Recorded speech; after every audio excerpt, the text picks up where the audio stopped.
Die diagram hieronder toon die aanvanklike posisie van die spoel in 'n eenvoudige gelykstroom generator.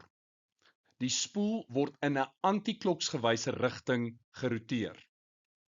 Gelykstroom, so ons weet ons het 'n split ring kommutator wat hierso teenwoordig is. Dis 'n generator, so ons maak gebruik van die regterhandreël. Ons gaan spesifiek fokus op die deel naaste aan die noordpool. En as die spoel roteer verby die noordpool gedeelte, dan gaan dit afwaarts wees. So jou duim wys afwaarts. Jou wysvinger van noord na suid. In die rigting vanaf noord na suid. Waantoe wys jou middelvinger? Uit die skerm uit. So die stroom gaan in daardie rigting vloei vanaf Y na X. Maksimum spanning van 90 volt word opgewek wanneer die spoel teen 'n frekwensie van 20 Hz roteer.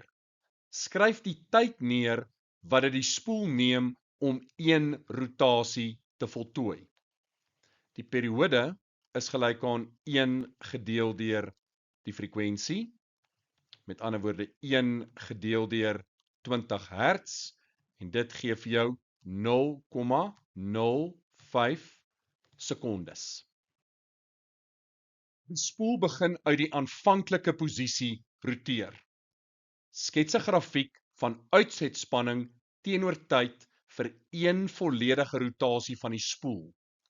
Toon die maksimum spanning en die relevante tydwaardes op die grafiek. Kyk gerus na die 2017 video om meer detail te kry oor hoe 'n mens hierdie vraag kan beantwoord. Nou daar word vir ons gesê, ons begin met die spoel in die vertikale posisie. En ek gaan hierdie net herhaal. In die vertikale posisie, waarna kyk mens? Mens kyk na die normaal van die spoel. En in die aanvangsposisie is die normaal van die spoel parallel met die magneetveld. So die hoek tussen die normaal van die spoel en die magneetveld is 0 grade. En dit is belangrik want ons begin basies by 0 grade. En soos jy sal sien in die 2017 video, magnetiese vloed werk met kos, maar jou geïndiseerde stroom en jou geïndiseerde EMK werk met sin. Dit is 'n sinusgrafiek. So die sin van 0 grade is 0.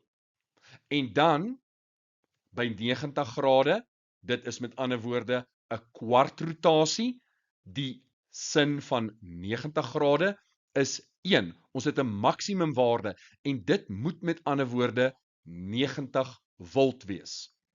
By 180 grade, 'n halwe rotasie, is ons weer by 0, want die sin van 180 grade is 0 en dit is 'n halwe rotasie.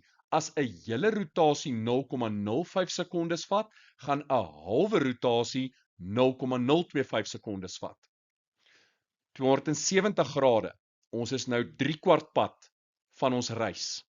Dan is ons weer by die sinus van 270 grade is -1, maar onthou, ons het 'n splitring kommutator.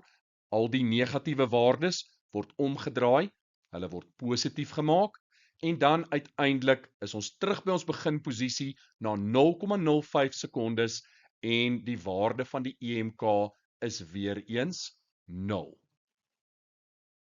Muurproppe lewer WGK spanning en stroom. 'n 220 volt wisselstroom spanning word van 'n muurprop aan 'n elektriese ketel wat 'n weerstand van 32 ohm het, verskaf. Bereken die gemiddelde energie wat in 2 minute deur die ketel verbruik word. So, ons kan uit die aard van die saak ons gemiddelde drywing gaan bereken, want ons het die wortel gemiddelde kwadraat spanning en ons het die weerstand. So, die gemiddelde drywing is gelyk aan die WGK spanning gekwadreerd gedeel deur die weerstand. Ons gebruik daai 220 volt wat ons gaan kwadreer en ons deel dit deur die weerstand, die 32 ohm. En dit gee vir ons 1512,5 watt. En nou moet ons die gemiddelde energie bereken wat verbruik word in 2 minute. So die drywing is gelyk aan daai energie gedeel deur tyd. So die energie gaan gelyk wees aan die drywing maal met die verandering in tyd. Die drywing is 1512,5 watt en watt is joule per sekonde. So die tyd 2 minute moet ons omskakel na sekondes. So dit gaan wees 2 minute, 2 maal met 60 sekondes. En dit gee vir ons 181.500 joule, oftewel 181,5 kilojoule.